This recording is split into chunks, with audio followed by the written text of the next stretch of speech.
Hello everyone, welcome to the market outlook for the week. Gaurang Shah here from Geojit Financial Services.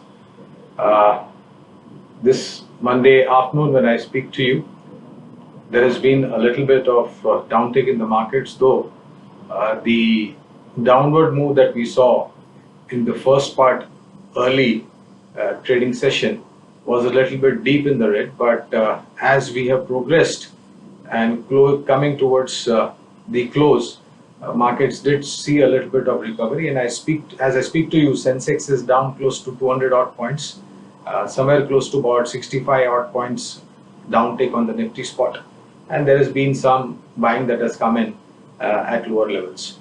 On the rupee dollar equation, expecting a little bit of strength, but there has been weakness on the INR front against the dollar, and as I speak to you, 73.20 is the level for the Indian rupee against the dollar, and the most important commodity for the Indian economy, that is crude oil, has seen an uptick and a high of, I think, couple of years that we've seen.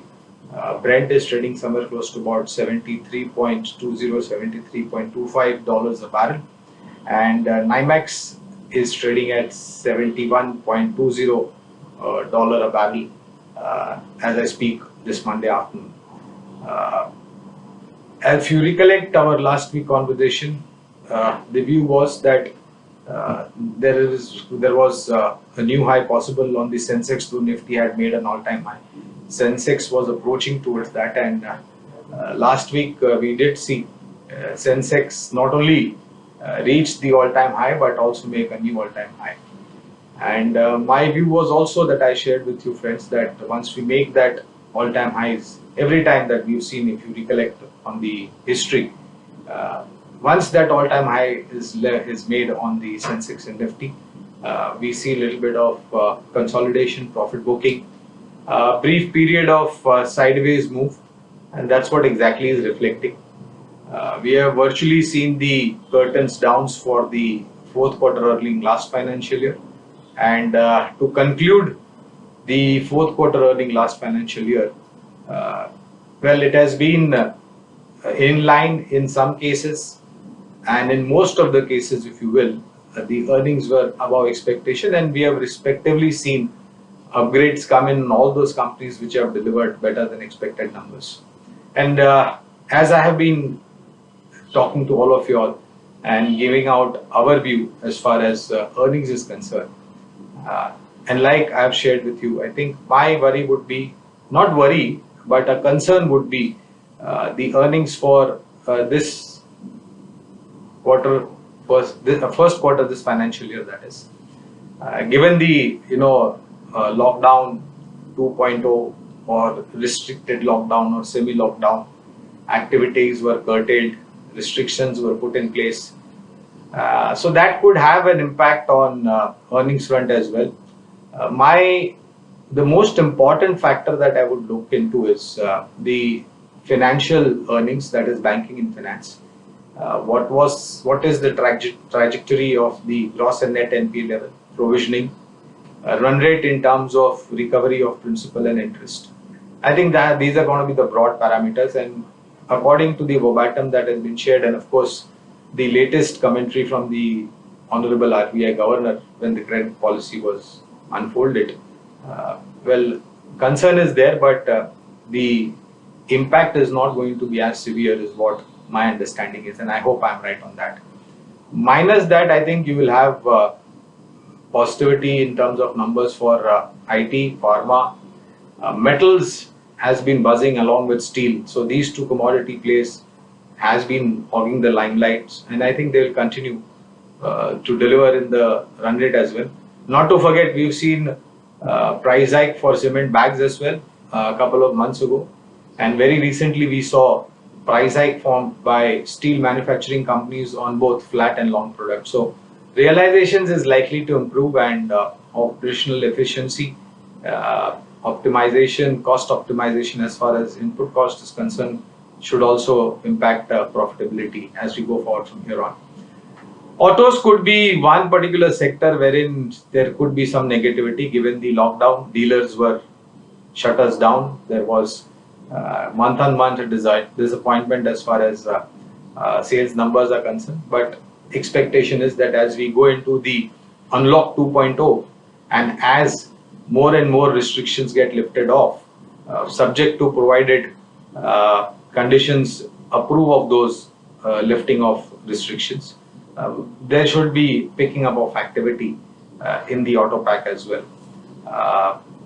FMCG, well, there was certain concern over there as well, but hope that consumption has always been the driving force for Indian economy, given the large population that we have. Only thing that we'll have to see is in certain FMCG companies, wherein the contribution is largely dependent on semi-urban and rural in India, what are the numbers from that part of sales side? Because this lockdown 2.0 had a larger impact on semi-urban and rural India. So that's what I will be looking forward to. And I hope there is no great disappointment over there as well. So all in all, my sense is that I've been recommending, all dips are great opportunity to buy. Now that we made an all-time high, you might see some brief period of consolidation. It is always healthy. It is always durable to see this kind of consolidation and profit booking, because the next move is something that we'll be able to withstand after consolidation and making a strong base.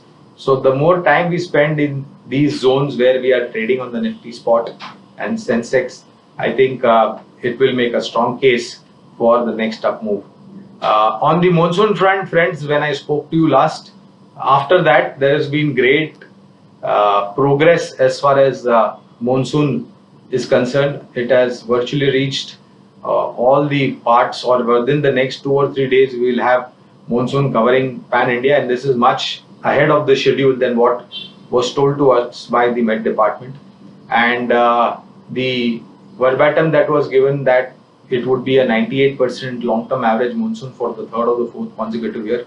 But it looks like it is going to be better than that, given the kind of rainfall that some of the states have already received. So I think that's going to throw positivity as far as agri activity is concerned, which is also a very crucial and important aspect of our economy, given the dependency of large population on agri activity.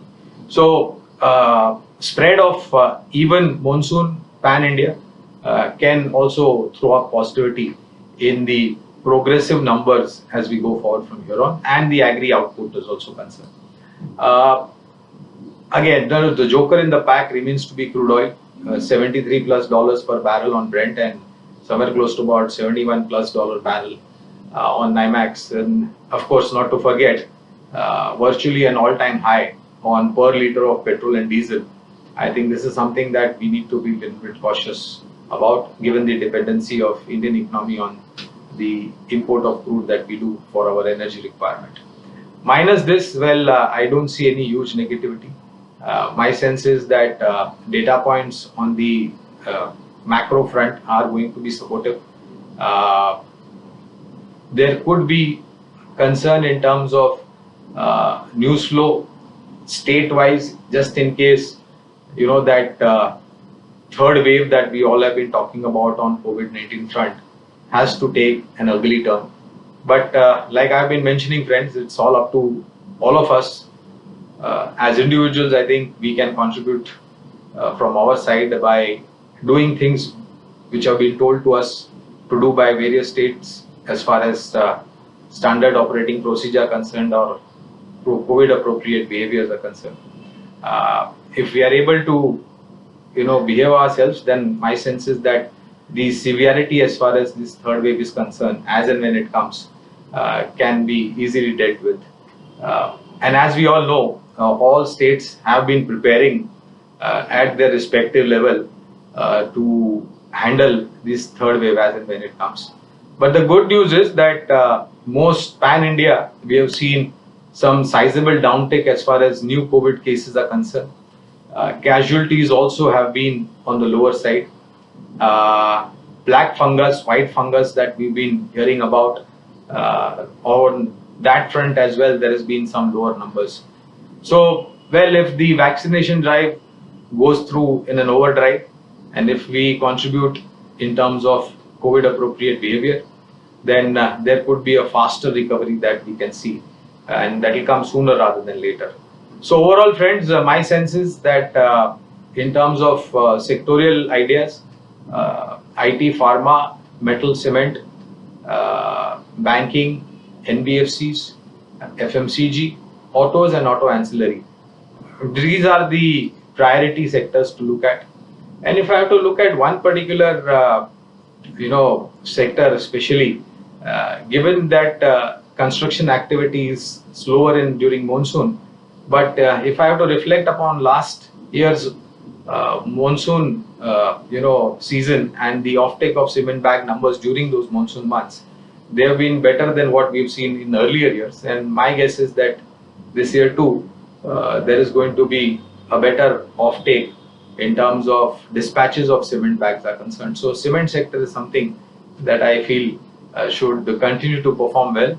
Not only the private capex is picking up, but government expenditure is also moving on to the fast track. And if both government and private has to spend on creating capacities and infrastructure, along with that improvement in the real estate sector, then I think consumption of both cement and metal is going to look much, much healthier as we go forward from here on, and domestic consumption of these two commodities is likely to reach a new elevated level. So my belief is that cement sector is something that we should possibly focus at and look at large cap companies and certain select mid cap names in the cement universe. If I have to reflect upon the last quarter numbers for last financial year for the cement sector, they have been much better than what the estimates were. So my belief is that cement should do well on fallback of demand and consumption going up. I will take your leave. Thank you very much for listening to me so patiently. And as always, be a responsible citizen and go by the standard operating procedures and COVID appropriate behavior. Thank you all very much and see you again next week. Bye bye.